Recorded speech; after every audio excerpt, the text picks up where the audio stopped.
Good evening, everyone. I'm pleased to welcome you to tonight's event at the George Washington University, presented in partnership with Politics and Prose bookstore.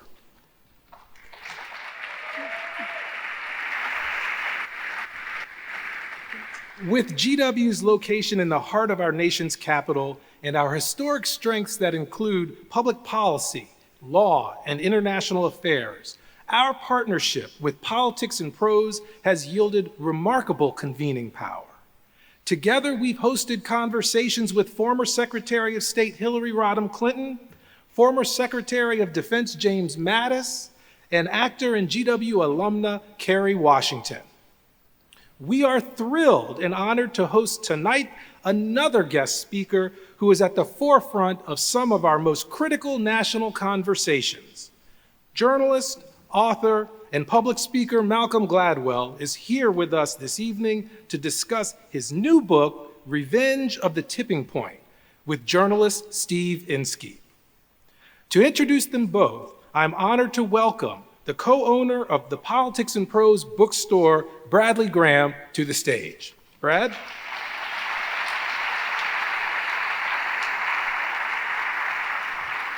All right, well, thank you, Chris, and thanks to the great staff here at Lisner Auditorium and George Washington University, who've done so much to help make this evening's event possible.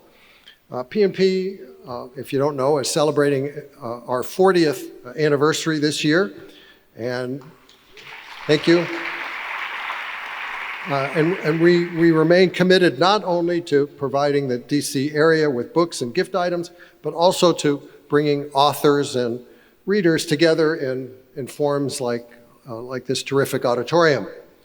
And speaking of enduring things and anniversaries, it's hard to believe nearly 25 years have passed since Malcolm Gladwell came out with The Tipping Point, his first book.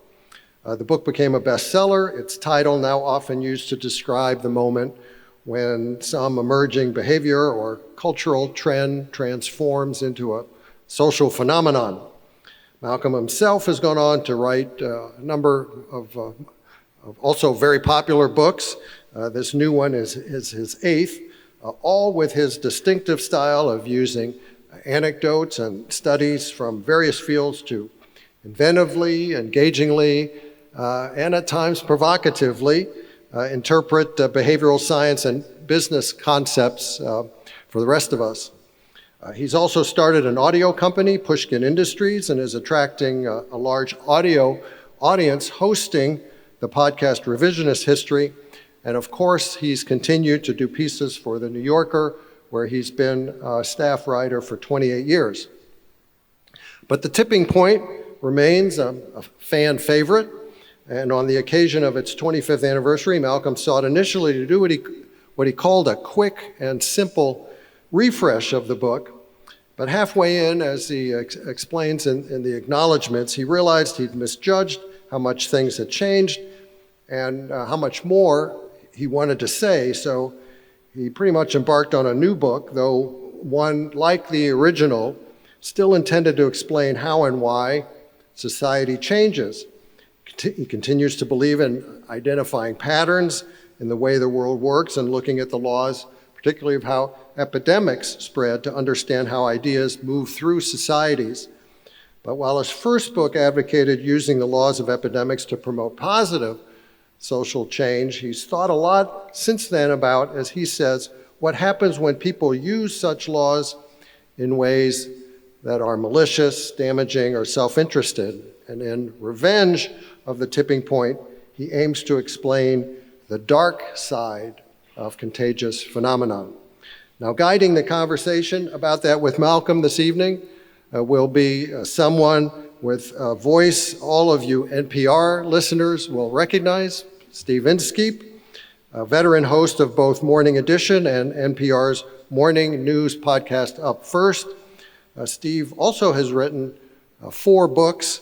The most recent, Differ We Must, about the interpersonal conflicts and debates that shaped Abraham Lincoln's political career. So, ladies and gentlemen, please join me in welcoming Malcolm Gladwell and Steve Inskeep.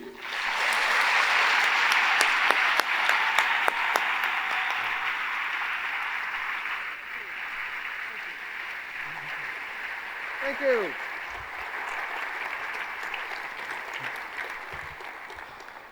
Wow, good evening. What a spectacular crowd. It's an honor to be with you. It's an honor to be with you. And I'm delighted to have taken this invitation for Politics and Prose, which is my favorite bookstore, and yours, I hope, as well. I have already spoken with Mr. Gladwell once on this topic. I did it on NPR, and I've just realized in the last few minutes that was the practice, and you guys are the real interview. So this is great. I imagine there are some Malcolm Gladwell superfans here. Is that true? Anybody here?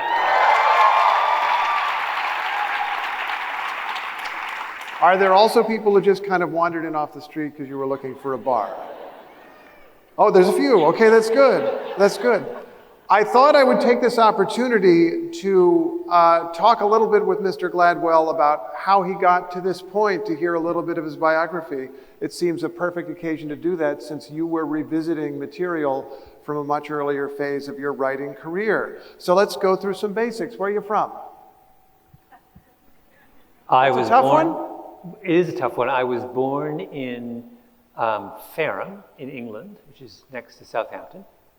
And then we moved to Canada when I was 6. And I grew up in a place called Waterloo, which is a college town outside of Toronto.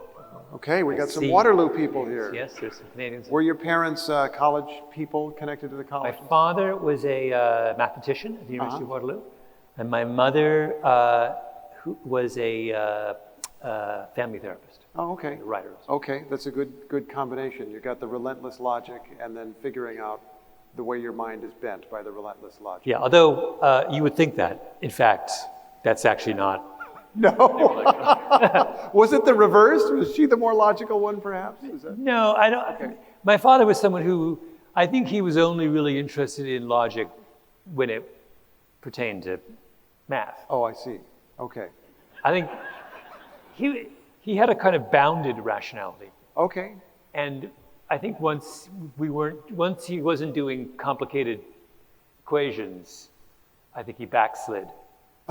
And I think we were all quite happy about that. I don't think we wanted to.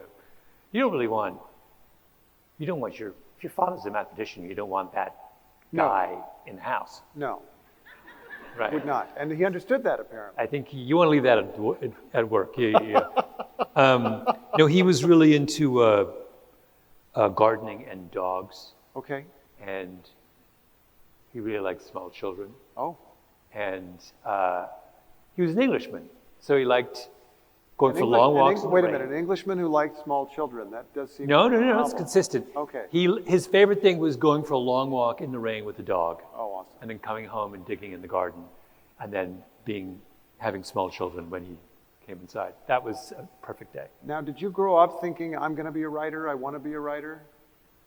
No, I had no intention of being a writer. My father warned me that there was no money in it. And then did you get a chance in later years to go back and remind him that he said that? I did. He thought it was quite amusing. I mean, okay. He was right in the general sense, there is no money in it, but wrong in the specific sense, that there can be money in it for a certain number of people. Sometimes you reach, what's the phrase I'm looking for? A tipping point. Yeah, Sometimes you reach a tipping. Yeah. Anyway, go on. I'm sorry. No, I wanted to go into advertising, and I still love advertising. In fact, now that I have this audio company, my secret love is we now do complicated podcasts on very weighty subjects. Yeah. What I really want to do is podcast advertising. I don't want to make the podcast. I want to make the ads that run on the podcast. And I recently I decided I wanted to make, I'm not going to name the car company, but I'm obsessed with cars. And I decided that I was very unhappy with the way that car companies make audio ads. So I made my own, specific to this car company, and contrived to meet the head of marketing for this car company, and went to his office last week and just played in the ads that I'd made for his company and bidden. Did you find that arrogant or exciting? Like, what was the... There's nothing arrogant about it. It was the most kind of touching, worshipful gesture that I think anyone had ever done for him. I came into my office with my computer and I was like, you don't really know me, but I really like your cars, and here's some ads, boom, and we played them. And? he liked them. They were Okay. great. They were, they don't understand, this is a digression. That's okay. A digression from what? Like what we You weren't don't, even, yeah. you don't, they make ads for television and print. Television and print are totally different animals than audio. True. There's nothing, you know this, you're an audio person. In audio is about emotion and telling stories. It's not about facts and figures, logical arguments, reasons. So they make ads for podcasts and they're telling you the features of the car. No, don't tell me the number doesn't work, right? Tell me a story about people's affection for so my ads were all this particular brand, which is beloved. I just found people, and it was all about, all right, I'll tell you which brand it was. It was BMW. Okay. And I found people, I interviewed friends of mine, and it was all who had BMWs. It's all about their first BMW. Tell me the story of your first BMW. And then they're all funny stories. And then I edit them down, and then I have someone on our staff who's got a really kind of sultry voice. She just says, at the end, you never forget your first BMW.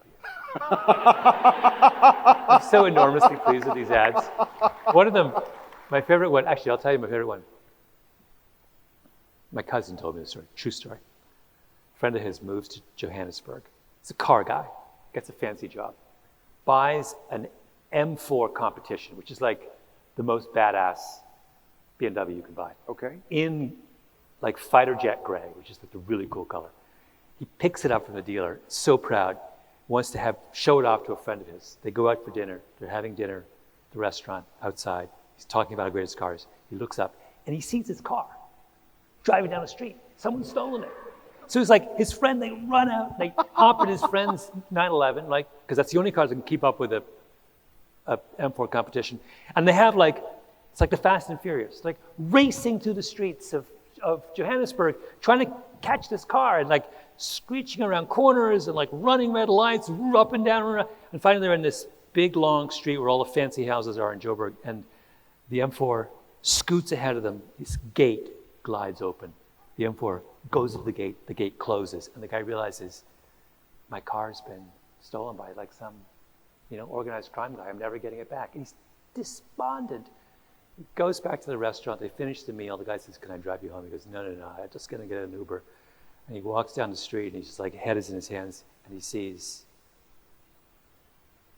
fighter jet gray M4 competition. There was two of them. The other guy thought that he was trying to steal his car. Like the whole... So we tell that story. It's a great story. And then a voice says, you never forget your first video. This, I don't feel a special obligation to get around to the book, and yet, this feels relevant to the topic because you're talking about advertising, you're talking about selling a product.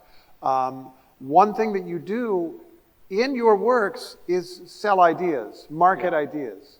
How do you approach that challenge? Grabbing a mass of social science and trying to make it comprehensible to an auditorium full of people. It's a little crass to say that I'm marketing ideas. Let's find some less crass word for it. Explain. No, I'm trying to communicate. Communicate. Thank you. No, well done. No, hold on. Okay. I didn't get to the noun. I just gave you the verb. I'm trying to communicate my enthusiasm. Which is all. I mean, that story that's just about. You're capturing this guy's love for his car and how despondent. It's an emotional roller coaster. I find ideas exciting, and I think there's nothing more fun than kind of playing with an idea, and I want to share that. I'm trying to get readers to participate in that sense of enjoyment, to find something that kind of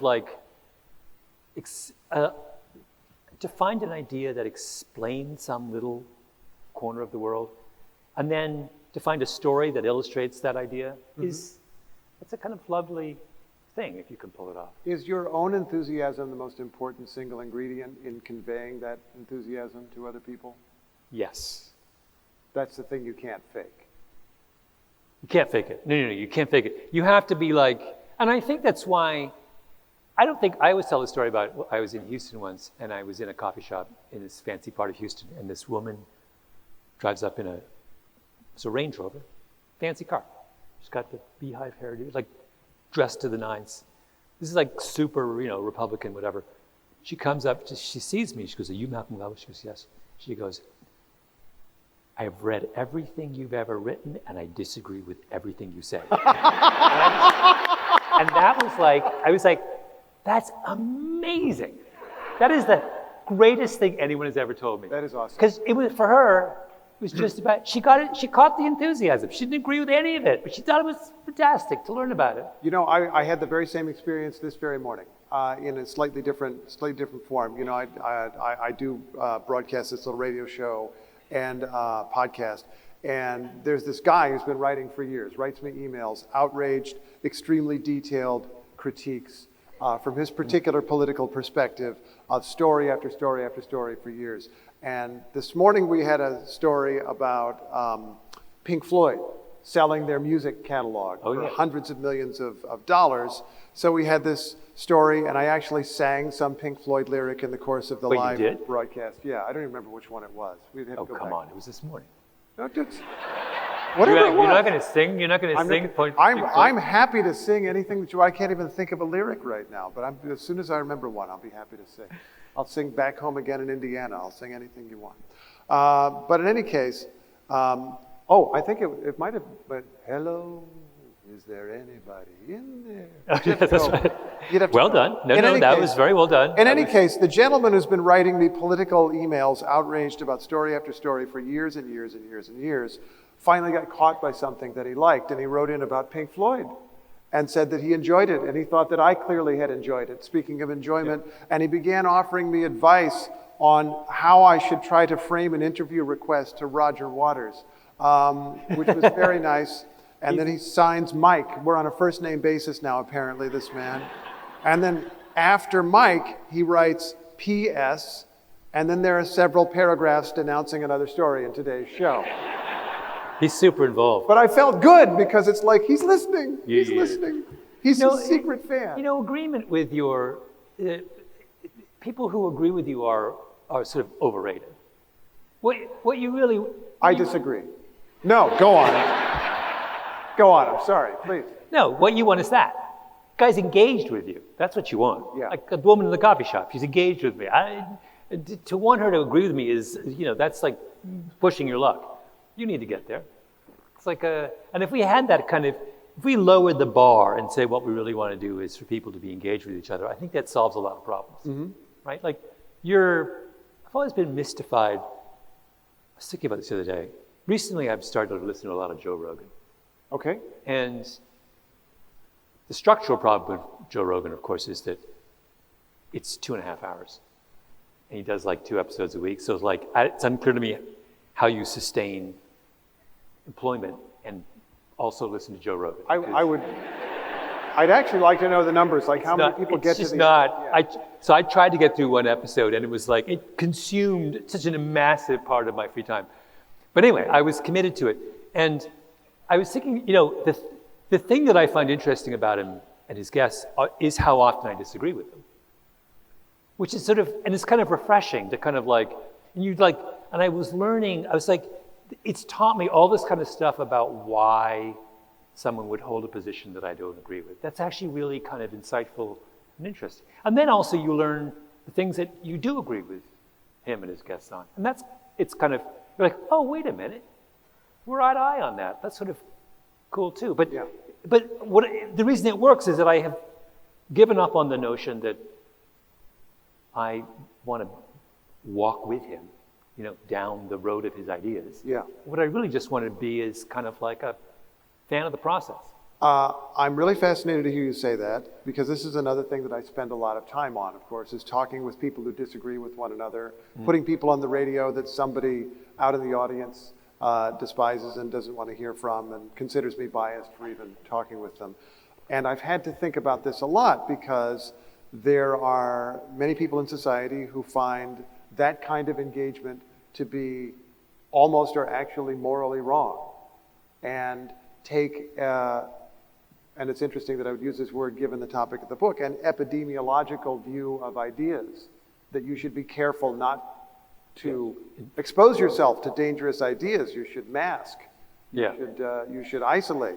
And I'm in a business that requires me to some extent to try to do the opposite and expose myself to people of differing ideas and go to places that people don't want to go and talk to people that are considered terrible people by others. It sounds like you're in favor of that sort of thing. Yeah, I mean, you don't want to I don't think it's wise to be afraid of ideas you disagree with. I do think that, there is a scarce commodity here, which is your time. So we do need to be mindful of, given the fact we have a limited amount of attention space, and so we have to be mindful of how we fill that space. Yeah. Right? So you don't want to throw it away on 2.5 hours of Joe Rogan? 2.5 hours of Joe Rogan. I can't do that every week, much as maybe, if I'm incarcerated or something, then I could.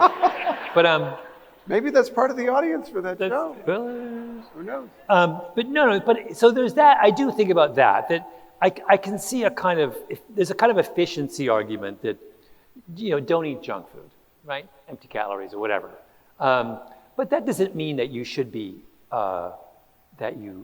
you should be you should be fanatical about the purity of the ideas that enter your system. I think it's kind of fine to play around. And the model, you're right though, that the model's wrong. Being exposed to something that is noxious does not make you noxious. Very often it actually strengthens your defenses against future noxious ideas. Yeah, which is another way to think about if you're thinking in terms of viruses and germs. A little bit of exposure that strengthens is good the for immune the system. I had nothing but Marxist professors in college. It was actually incredible. It's like all Marxists. And as far as I could tell, none of the students were Marxists. We had the opposite effect. It's kind of... If I may, like half the people who are called communists today are actually just Democrats. Were these Democrats or actual Marxists? No, these are full-on Canadian Marxists. Okay. Who gave us failing grades if we didn't write admiringly of Marx. And in retrospect, it's kind of hilarious, but it never occurred to anyone. We happily took these courses. We enjoyed the discussion. It never occurred to any of us that we were at risk of becoming Marxists by virtue of taking these classes. It was just we're here in college. We're never going to get exposure to Marxism ever again. This is our last chance to find out who this dude was. Apparently he was a big deal in the 20th century, but only recently, it's that's why I find it so kind of, the notion, this more recent notion that's problematic is a very exotic one to me. So some time ago, just before you said, I digress, we were talking a little bit about your biography. I think we had a 15-minute digression. I love that. We'll do that again and again. But I just wanted to, so you grew up in Canada, you ended up in the United States. Did. Briefly in my home state of Indiana. I was, yes. And you said something about getting fired in my home state of Indiana. I had a job. I got it. I was in college and there was the Canadian, this is 1984, and the unemployment in Canada was 19% or something. And so I despaired of getting a job in Canada. And a friend of mine read this magazine, this right-wing magazine called The American Spectator. And they had an ad in the back for an assistant managing editor and said, you should just apply. I had never read the magazine, but I applied and they sent me back a application form. And the big question was, why do you want to work on at the American Spectator? And I didn't know anything about it. So I just wrote, doesn't everyone want to work at the American Spectator? And I got the job. So I went down, I made $9,000 a year, and I lived in a basement apartment in Bloomington, and I had so much fun. It was the best job. I was the star of the softball team. And the Spectator had a softball team. We had a softball team. Okay. And I played center field. Then I got fired after 6 months. I can't really remember why. And I thought you'd never forget your first. That was the ad. No, that's the BMW. This is not a BMW. BMW. This is okay, go on. All right. But I was 20 years old, and I wasn't even old enough to drink. So I had to sneak into bars. And then, so I got fired, and I put all of my possessions in a Chevy Impala, which I rented from National Rent-A-Car. And I was illegal, because I had a visa. I'm Canadian. Also, you normally have to be 25 to rent a car, so way to go. No, not back then. Okay. I don't know how I did it, but I drove halfway from Bloomington to Washington, D.C. Because I had a friend who lived on Columbia Road. And I slept on her couch for a week and looked for a job. Finally found one. And then I lived in D.C. I lived for the next 10 years of my life, more than that, 13 years of my life in D.C. Worked for the Washington Post, right? I got to the Washington Post was my third job in Oh, okay. I kept on getting jobs and then leaving them either voluntarily or involuntarily. And then I got a job at the Washington Post for reasons that are still obscure to me because I had no journalism or no newspaper experience. And I got to the Washington Post and I was sitting next to, Woodward was there, Tony Kornheiser and Great sports writer. And Wilbon were like there. Mike Isikoff, one of the great Political writer, was next to me. And I would just go in there. I had no idea what I was doing. I didn't write a single thing for the first, God knows how many weeks. I just sat there and I just listened. I just watched Woodward, just make one phone call after another and murmur into the phone. Isikoff chased down the most impossible stories. And that was my education. That's how I learned how to be a journalist. Wow. Just listening to these guys. And Steve Cole all these guys were there. Steve Cole did this thing. We all had push-button phones, and normally we'd go like this. And that wasn't fast enough for him. So he'd do it like a concert pianist. He'd be like, and he'd get the White House, whatever. So he could make twice as many phone calls in a day because This is a guy who wrote a Pulitzer Prize-winning history of Cole is Al-Qaeda one of the while being managing editor of the Washington Post. One of the legendary journalists. There were so many legends in that, but it was incredible. It was an incredible education. I don't know why they tolerated me, and I generated so many corrections of my first couple of years there, and but finally I kind of got the hang of it. I enjoyed myself. That early part of my career was I felt like a caper because it felt like I didn't feel like I was supposed to be there. I was this Canadian in another country doing a profession I had never imagined that I would be in that profession.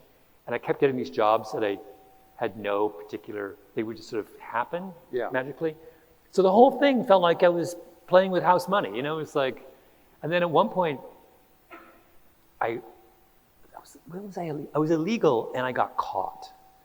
And I was coming back over the border and the guy then, the INS, realized, I forgot how, he realized that I was illegal. And I said, this is pre-9/11, this is a true story.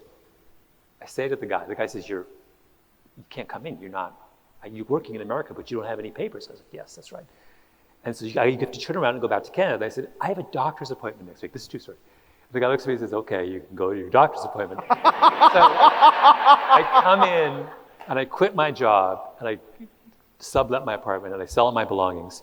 And I'm supposed to show up at immigration to be deported. So I go there and I sit in the waiting room for 4 hours. And finally I'm invited into some guy's office and he starts going through all these papers. I sit there, he's good.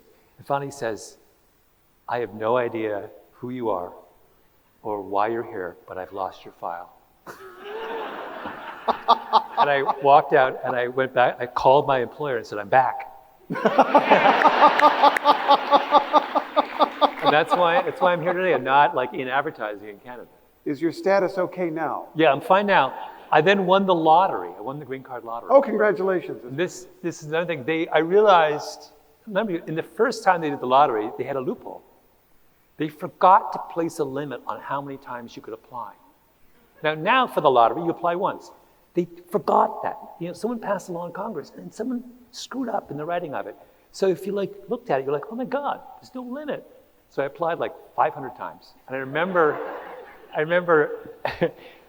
you had to send in the letter. So I bought 500 stamps. Like basically I used all my savings on stamps and envelopes. And and I went to there wasn't Kinko's. I somehow found like a Xerox machine somewhere and ran off 500 copies of this thing and spent all night folding them and dumped them at on the day the lottery ended. I went to the post office at midnight. With a stack of letters.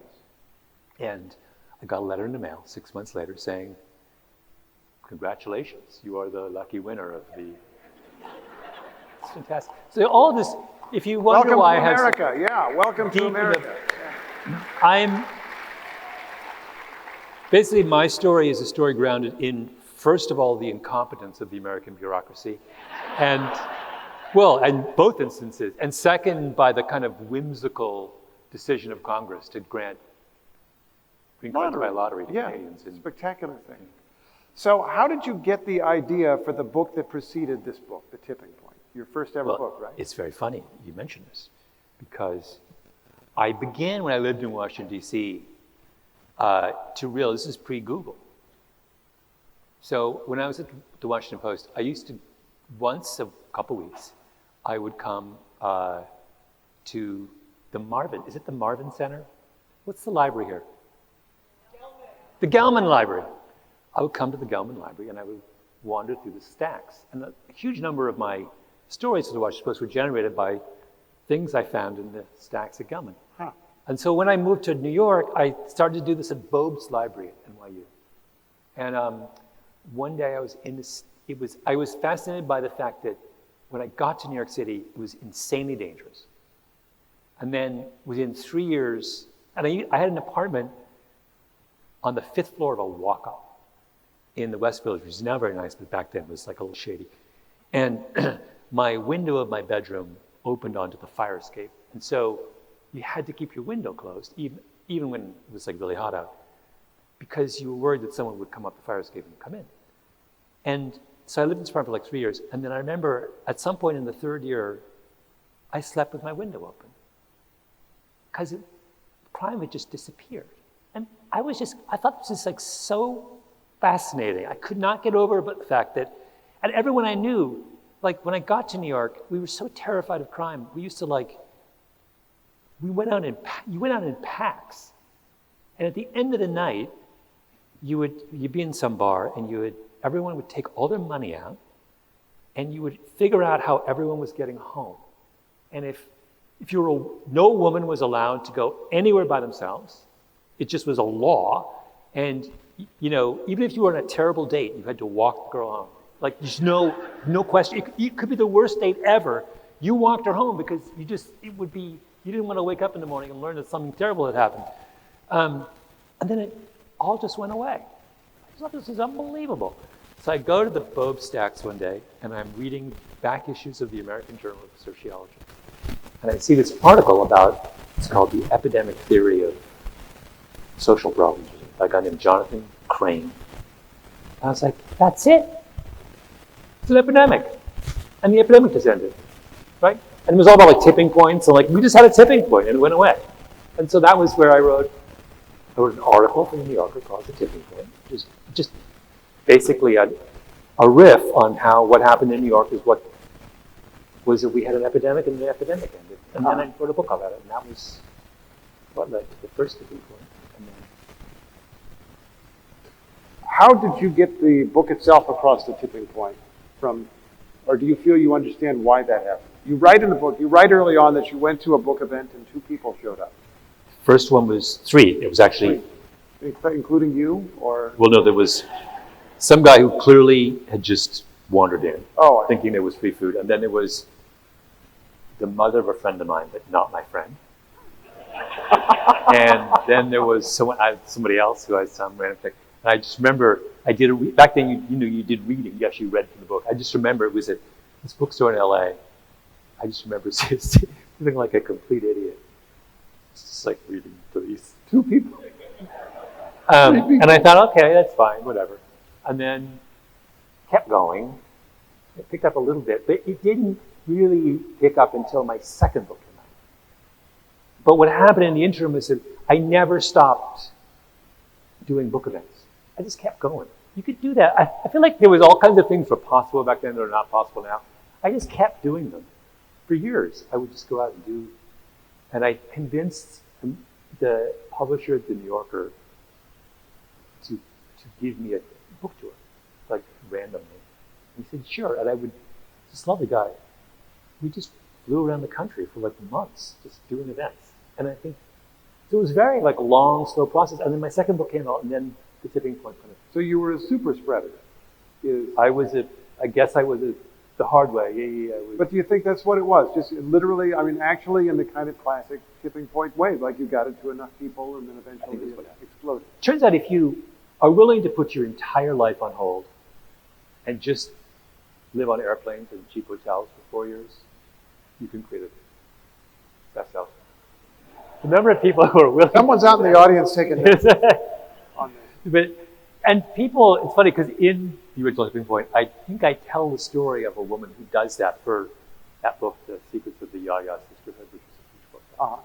And I wrote that book because it was that story stayed with me powerfully. And so I decided I would do a version of that. She just went on the road forever. And then finally, it kind of like took off. There is something,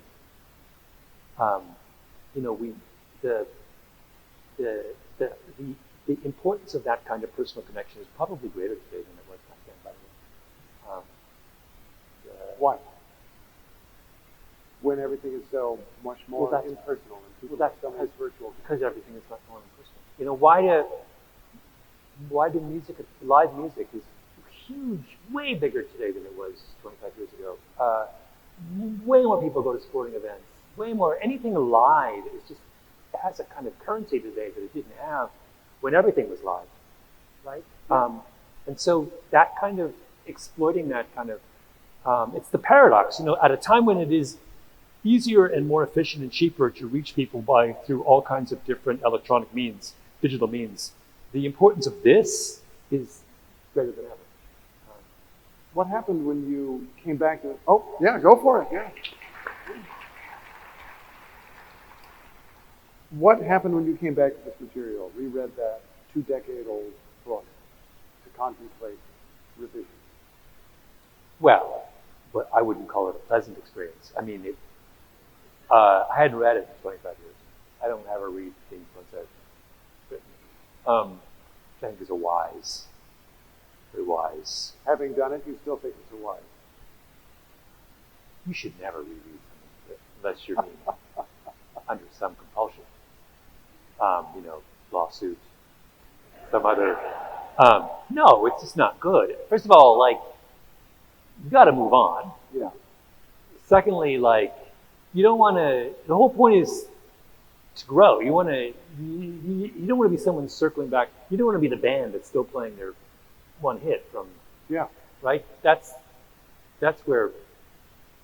I was reading this thing about. I was reading this thing about how there was a band in the 70s. Some of you will know this band called Heart. They're a Canadian band. They were very big and they had 3 big hits. And I was reading some article about one of the lead singers of Heart, Nancy Wilson. She sold some house. They said her band was very big in the 1970s. They had 3 hits, Barracuda, something. And my heart just fell. It was like, she's been singing those 3 songs for 50 years. That just strikes me as I would die if that was the case. So I did, so there's no reason to go back. You don't want to do that. But it was the 25th anniversary, so I thought, I'd go back. And so I read it, and, it's like, who wants to revisit? It's not fun to go back 25 years. I don't want to, it's like reading your high school yearbook. Who does that for fun? That's cringy. There are parts that I kind of fond of, in a kind of condescending way. Isn't it so precious? That young Gladwell, that return of phrase. And then there are parts that are just weird, this, an entire chapter on Blue's Clues. What was I thinking? And it goes on and on and on. I was like, good Lord, did no one edit this? Who possibly thought it was a good idea to do 10,000 words on Blue's Clues? I have kids now, and I wouldn't do 10,000 words on booze. I wouldn't do 500 words on Raffi, and like I'm, to hear in Raffi. But Spotify, by the way, thinks it's happening in the car. You know how to do the daily playlist? My daily playlist is just Raffi. Okay. I'm like, Spotify does not know the difference between me and my kid. Like, how smart is this algorithm? That I've had Spotify for a long time. I was like adult, sophisticated music for however many years. Then all of a sudden, Raffi starts showing up, and Spotify's like, oh, Malcolm now wants to hear Baby Beluga 3 times a day. Like, what? Who's minding the store at Spotify? Anyway,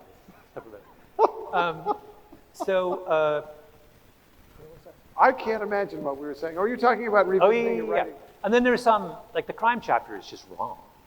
What's wrong? Say what did the crime chapter assert and what was wrong about it?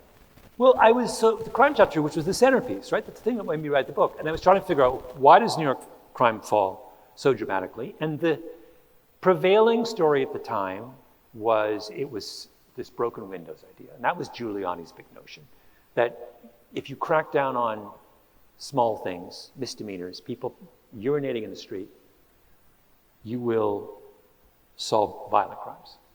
Right? And that conversely, the other thing is true. If someone breaks a window and it doesn't get fixed, then everything else in the it'll be an neighborhood is quickly invitation to destroyed. further disorder. Yeah.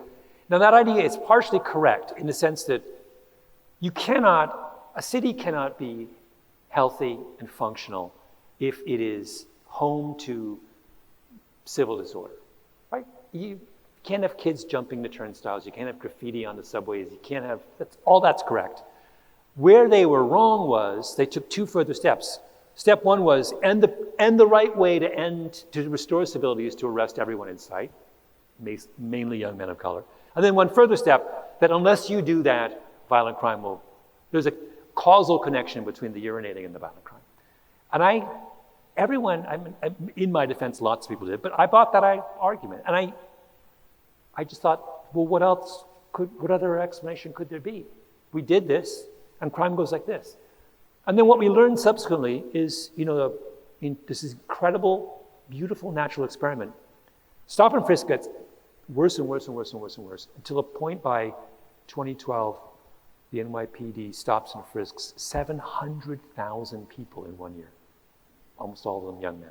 Disproportionately black as well. Yeah, overwhelmingly black and Hispanic. And then finally, a case is brought, and a judge in New York says, no, it's unconstitutional, you got to stop. And they go down from 700,000 to like 20,000 stop and frisks in every year. And everyone, this is in 2012, everyone, including the judge, thinks that crime's going to go back up. In fact, she kind of, in her opinion, she basically apologizes. She's like, I know this is an effective crime fighting tool, but you can't do it under the Constitution. You can't because they were finding guns on like 1% of the people they stopped. And she was like, you can't do that. It's outrageous. So we all braced for crime to go back up. And what happens? That after 2012, New York City homicide drops a further 50%. 50%, to the point where by 2019, New York City is as safe as Paris. This is the story it actually drives me crazy that no one talks about this. Everyone talks about how crime dropped in New York in the 90s. That's not the story. It drops everywhere in the 90s. The story is what happened after they stopped stop and frisk. Basically, crime goes into this free fall down that we've never seen. Everyone was like, what just happened? There's basically, by 2019, it's insane. New York is, like I say, it's closer to Paris than it is to Boston. And Boston is another incredibly safe city. Yeah. It's incredible. And no one, by the way, the whole time this is happening, you remember during COVID, all those hedge fund guys were like, we've had it with New York and the crime. We're moving to Florida, Miami, right? Miami's got like twice the murder rate of New York City. Like, if they were worried about being murdered, they should sell the place in Coral Gables and move to the Bronx. That's what they should do. Like, it's just bullshit hedge fund argument. But you were talking about what you realized that you were wrong. that your Yeah, conclusion was wrong. It's just that chapter's just I wrong. want to round at this point because this just seems really socially significant. Do you feel you understand now what was causing crime to go down if it wasn't aggressive stop and frisk of everybody inside? Well, what we do understand is the post-2012 drop, which is the interesting drop. So there's 90s, boom, and then in the whole country, everything levels off, and then New York goes, boom, and it's down with Paris. So the first boom happens everywhere. We don't really know why. It's some complicated combination of probably 10 different things. For example, the crack epidemic. Ebbing of crack, demographic shift, gentrification of cities, more cops on the streets. It's like 10 things. Okay. The second one we do understand, and that's because the police change tactics and they start doing precision policing. And they realize that they were 100% wrong in the first wave in thinking you had to stop 100 people to get one gun. Then you're saying, no, why not just go after the guy with the one gun? And they do that. It turns out you can, if you're smart about it and you think about it. So in New York City, what they start doing, they take all the cops who used to just randomly stop young black men. And they said, no, let's systematically study who and where homicides are happening in the city. And let us systematically devote police resources to those very particular, and like this particular corner is a... Yeah, so when you map homicides, some brilliant work done by a guy at Northwestern called George Christa. It's a Greek name that I'm going to mangle. He's really interesting work where he does social maps of homicides, and what you discover is that homicides are incredibly tightly clustered in very specific social circles. And that so he makes his maps, arrest maps. So you and I are arrested for a gun crime. So we're connected on this social map. If you're shot by somebody, my risk of either shooting someone or getting shot goes up 7-fold. It's a contagion. If we're connected, you get shot, I get infected. So if you map it all out and you see there's a cluster of homicides over here and it involves 20 people in a gang on the west side of Chicago, that's where you put your police resources. You don't waste it on the 50,000 other people in the general area. And New York starts to do that in a very systematic way. And the social cost of that kind of policing is a fraction of stop and frisk. The community actually, that's the kind of policing they want, because they know those clusters, right? So that's what happens in the second half of the crime decline. And that's incredibly important. Part of me I wish I'd written the original Tipping Point in like 2018. Because that's when I could have told the real story, right? And the lesson of that is that every city in this country should be doing policing as smart as the NYPD. What the crime is that only New York has managed to do that second decline. That's the crime. So what that means is there are tons of cities around this country where the cops are not, they're a step behind. And if you're a step behind, it means people are dying who shouldn't be dying. The statistic, I figured this out when I was looking at this.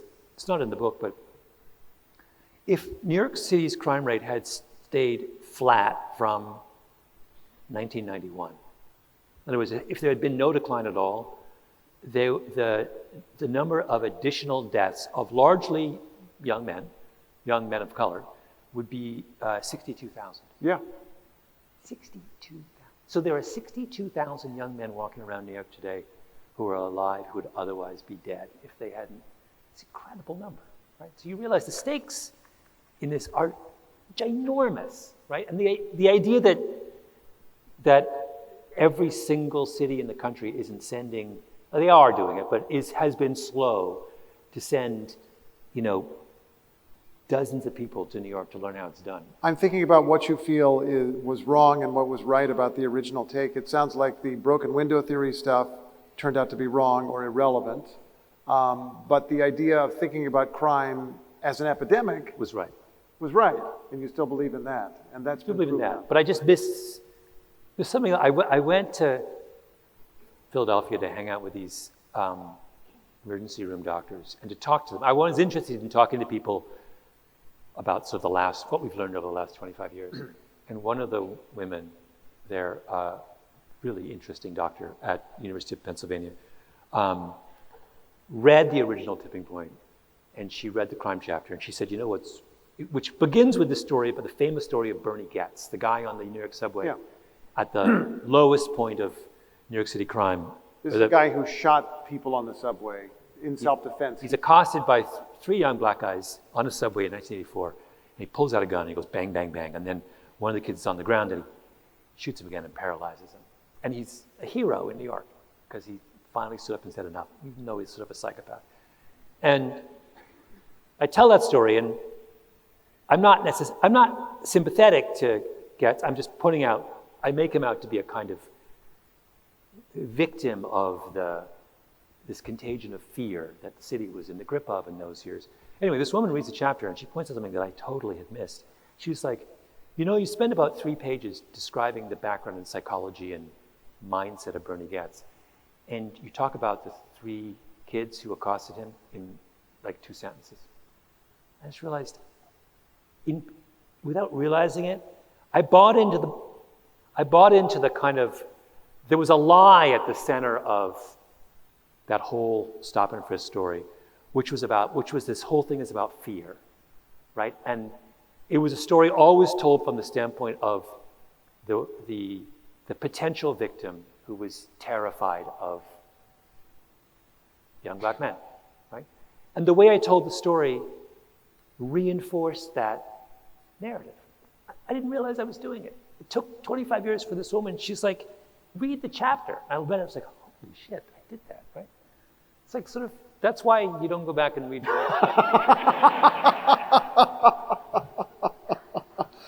In this, is that why you decided to do a complete rewrite? You just didn't want, even in revised form, the original book to be flying around in the world quite so? Partly. Yeah, I was like, didn't make any, what I've done is I've done podcasts. I did a podcast where I very explicitly deal with the original and what I got wrong and sort of apologize. It comes out actually next week or 2 weeks from now. But I thought, no, I just have to start over. And you focus here on ways that this epidemiological thinking can be used for evil as well as for good. Yeah. You give an example early on in the book of the opioid epidemic, which we talk about as an epidemic, except that you assert, and you would not be the only one, that this was an engineered epidemic. It was a planned epidemic. Who did what? Was all kinds of, it is this really interesting, it's sort of the reason why I wanted to do the new book, because I got very, very interested in the opioid crisis, like many people have. And I was very interested initially in how it fits a very classic social epidemic pattern in that it is, to back up a moment, I spent a lot of time in the book describing one very strange characteristic of social epidemics that distinguishes them from epidemics of disease, which is that social epidemics respect borders. There's an extraordinary amount of kind of local variation in social epidemics that you don't see. COVID's everywhere, right? But the opioid crisis is not everywhere. There was no opioid crisis in Italy. There was no opioid crisis in France. There was no opioid crisis. And then if you look within the United States, I give the example. New York and Massachusetts are side by side. They have very similar demographics, very similar levels of unemployment, very similar levels of wealth. They look the same. You can drive. I live right by the Massachusetts border. I can drive into Massachusetts, and it looks exactly the same as the Massachusetts opioid crisis was so much worse than the New York State one. I mean, it's astonishing. The difference between Illinois and Indiana got whacked. Illinois had a relatively mild crisis. So if you look at the United States, it's this weird pattern of variation. And the question is why? And that's the first part of the opioid crisis book chapter is describing why that was the case. And that was because there was this very, very obscure law on the books in 5 American states which required doctors who prescribe painkillers to write their prescriptions in triplicate. And so every time you write a prescription for a painkiller, you write the first copy you give to the patient, and that stays with the pharmacy. The second copy you're supposed to put in your files, and the third copy goes to the state regulatory body. This is an idea that was pioneered by this crazy drug warrior called Paul Madden in California in the 1940s. And everyone thought that Paul Madden was a whack job. And the idea was subsequently picked up, like in the 70s, by New York State, Texas, Illinois, California, and one other State to be named later. one of the states that I'm forgetting. And those are the states, and they had those laws on the books. And when Purdue came along with OxyContin, they did a market test to see how physicians would respond to this brilliant, brand new painkiller they come up with. And they discovered that physicians from what are called the triplicate states were like, I'm not messing with this, because the regulators are going to have a record of every time I write a prescription for a potentially dangerous painkiller? No way. So Purdue is like, okay, we're going to skip California, New York, Illinois, and Texas, and we're going to spend all our time in the states that don't have this law in the books. So this totally obscure, no one had ever heard of this triplicate law. It's the most obscure little thing that's buried deep in, the regulations of, and it turns out to have an enormous impact on which parts of the country got hit by the opioid crisis. And then Purdue then doubles down even further and says, okay, we're going to focus our attention on the non-triplicate states, and then we're going to go even further, and we're going to figure out, it's clear that not all doctors are equally susceptible to this bullshit message that we're peddling, which is this drug is safe, which is like, on the face of it, is absurd, right? It's an incredibly powerful opioid. And they figure most doctors look at them, at their sales reps, and say, you're out of your mind. Not. But there's a small number who either don't care or who love being wined and dined. And Purdue realizes they don't need to convince 95% of doctors, even worry about 95% of doctors. They only need a handful of doctors in non-triplicate states who are so delusional and susceptible and easily manipulated. And those guys alone can create an epidemic. And that's what they do. It's classic epidemic thinking. You don't need everybody. You just need a small number of, and the whole crisis is built on the backs of a couple thousand ER docs in non-triplicate states around the country. Amazing. Yeah, Amazing. it's a really, so the conclusion from the crisis is not that there is something wrong with the medical profession. The medical profession as a whole performed honorably in the face of this very dangerous new painkiller. The problem was that there's a couple thousand people who aren't honorable. And Purdue found them and ruthlessly exploited them.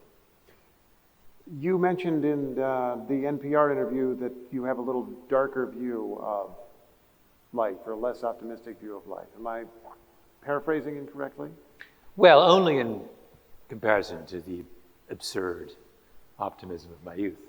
So it's all relative. I would still be in the 99th percentile of optimism, but I was previously the 99.9. Got it. Okay. Does learning things like this affect your attitude about human nature or anything else? Well, the only thing that makes me mad is, and this is a tangent that could go on for several hours, how are these guys not in jail? I don't understand. So, wait a minute, no.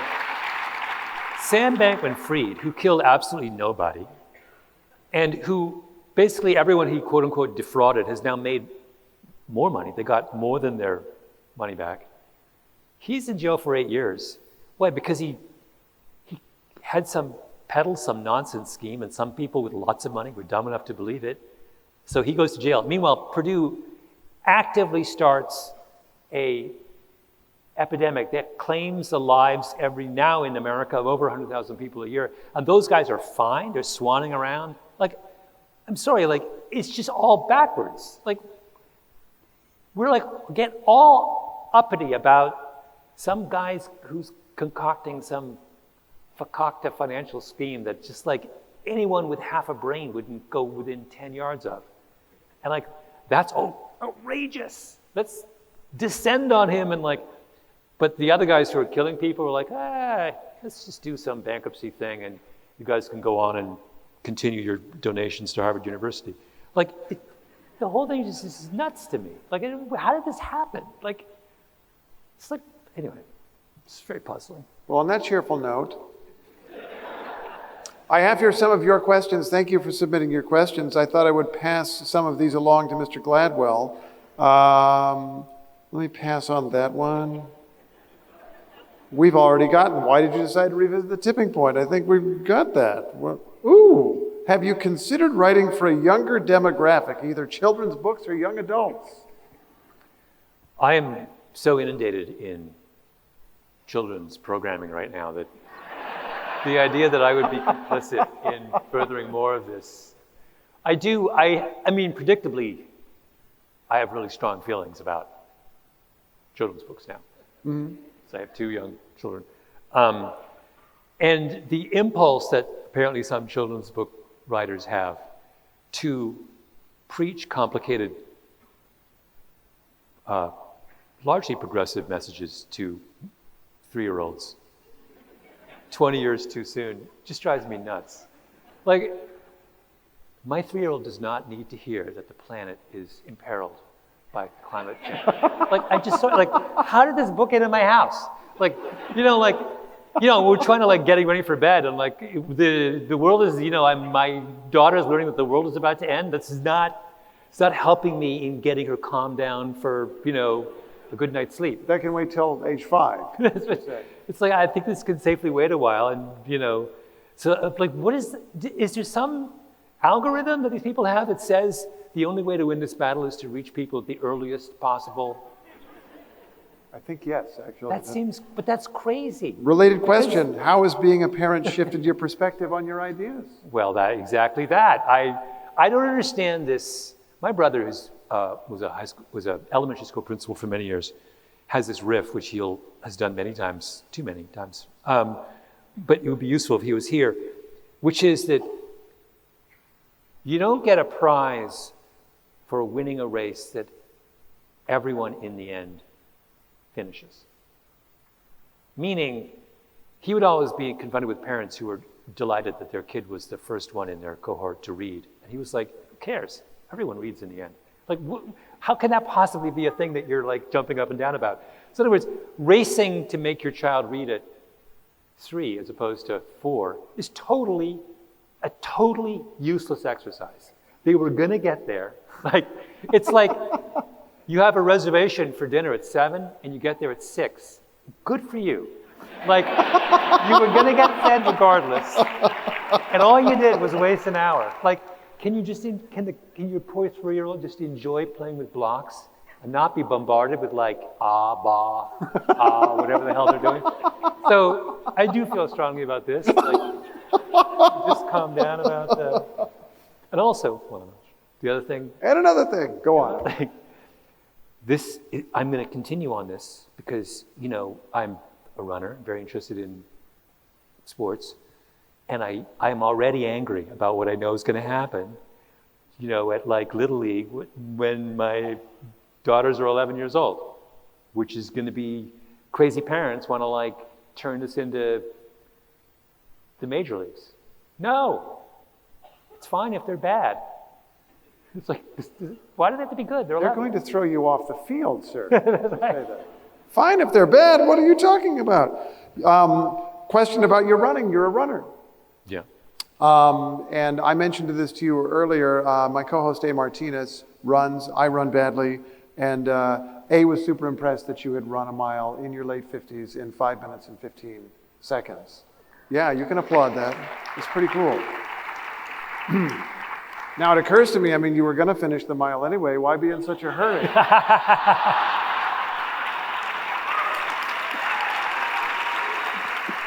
Well done, well done, well done. But with that said, what do you get out of running? Do you think while you're running? Does your mind work while you're running? No, I used to think there was some connection, but now I don't think there's a connection anymore. I just think it's people who are, there's this whole kind of professionalization of exercise that's going on right now. And it's very easy, and I have fallen into the trap of you get the Garmin and you download all your data and you worry about your sleep score and blah, blah, blah, and how many. And they're sort of neglecting the fact that, or not neglecting, they're obscuring the fact that the reason you do it is that it's fun. And if it's not fun, you really shouldn't be doing it, right? There's a lot of things you can do with your time. And So it was okay that my daughter quit running then? Yeah, I mean, she didn't like it. She wasn't having fun. She liked running with her dad. Now she's off at college. Beautiful. Yeah, that should be sufficient. Yeah. There's a woman who wrote a book, a woman named Linda Flanagan wrote a book called Taking Back the Game, which is this critique of youth sports. It's such a good book. I plug it wherever I can. And one of her big arguments is we're taking the fun out of kids' sports, and the consequences are enormous. We don't realize we're doing it. We're doing it we think what we're doing is like making them better athletes and implanting a kind of lifetime love of blah, blah, blah. And we're not. We're just ruining for kids. And she says, one of her very good suggestions is that parents should be banned from going to games. Which I just think is so genius. Because when I was a runner as a kid, no parent ever came, ever. Except for there was one guy, kind of Jamie Stafford, and his dad would come, and we made ruthless fun of Jamie Stafford for this. Because this is when I was like 13 years old or whatever. It was our thing. Parents didn't belong there. What are you doing? Like, I got one chance to go off and do something by myself without you looking over my shoulder, and then you show up. Like, and my dad came to one event. It was the national championships in 70s. And he realized it was like bad form for him to be there. And so during my race, Did you say national championship? Uh-huh. That was a good, that was a flex. That was a good flex. Well done. Thank you. Go on. And so he volunteered to rake the long jump pit during my event. And I just remember rounding the final curve, and I looked at the infield, and there's my father, raking. And then he sees me out of the corner of his eye, and he turns, and he, waves the rake. He's like, "Go, Malcolm!" And then just goes back to raking. I thought that was just, fantastic. Wow. Loved him for that. I think there's time for one more question. Someone asks about your research technique. You described your early career research technique, going into college libraries and going into the stacks and physically flipping through things. And it sounds like you were driven at first by your curiosity, just looking around New York, looking around the world. We live in a different world now, a much more digitized world, and you're a different person at a different point in your life. How are you researching now, finding ideas now? I mean, yeah, it's easier now. You can be much more efficient in the way you kind of fish around. A lot of it's still random, and it should be random. It's more, I think that's the way you get, one of my favorite podcast episodes that I've done in a long time was 2 years ago. I think it was called The Footnote. And I don't know why, I read some paper in an obscure criminology journal from years and years ago. And the paper was just basically describing this phenomenon where a guy was trying to figure out why so many more black men in Alabama who had been, I've forgotten what it was, some complicated thing. And then she read the paper and said, okay, so it's fine, not that convincing. And then I noticed it was a footnote. And I always read footnotes, love footnotes. So I read the footnote, and the guy tells this crazy story. He's like, I know I had a personal experience of the same phenomenon I described in this paper when a young man who I had taken into my house was killed one night and he goes on and tells this, the story, this paper, I'm sorry, I now remember what the paper was. The paper was about the fact that a homicide is a function of two facts. Act number one is someone is shot, and then act number two is, and the medical system failed to save them, right? Because if they save them, if you save your victim, then you're not guilty of murder anymore, right? So this guy was like, in communities that don't have easy access to hospitals and trauma centers, the homicide rate must be higher, but not as a function of the fact there's more violence, or the function that more of the people who are shot die. So his thing was, well, in Alabama, black people live in places that are far from hospitals, and white people live in places that are close to hospitals. So if you just look at people who, if we equalize the number of people just look at equal numbers of white and black people who shoot people, there should be more black murderers than white murderers, but just as a function of this. So the story he tells is about how a kid who was turns out the boyfriend of his daughter, who was a street kid in Montgomery, Alabama, is staying at his house, and he's trying to, out in the countryside, and he's trying to escape a gang in Montgomery, and the gang members come to the house, and they shoot the kid in front of his daughter. The kid's lying on the ground, dying, or shot. The daughter calls 911, and they're about 10 minutes from Tuskegee Hospital, or not Tuskegee University, but the town of Tuskegee's hospital. Mm-hmm. And the ambulance takes an hour and a half to arrive, at which point the kid's dead. And the guy's there, he turns to the ambulance guy and said, why'd you guys take so long? You're only 10 minutes away. And the ambulance guy says, oh, we didn't realize the kid was white. Now that's in a footnote. And I was like, holy shit. And so I immediately call the guy up. This paper is 30 years old. I don't know if he's alive. I track him down. I say, can I come? And he's like 80 or whatever, retired in this little crazy house in the middle of the Black Belt in Alabama. And I was like, can I come to your house? Can you tell me the story? So he tells me. I go to the house. I just said, just tell me about the footnote.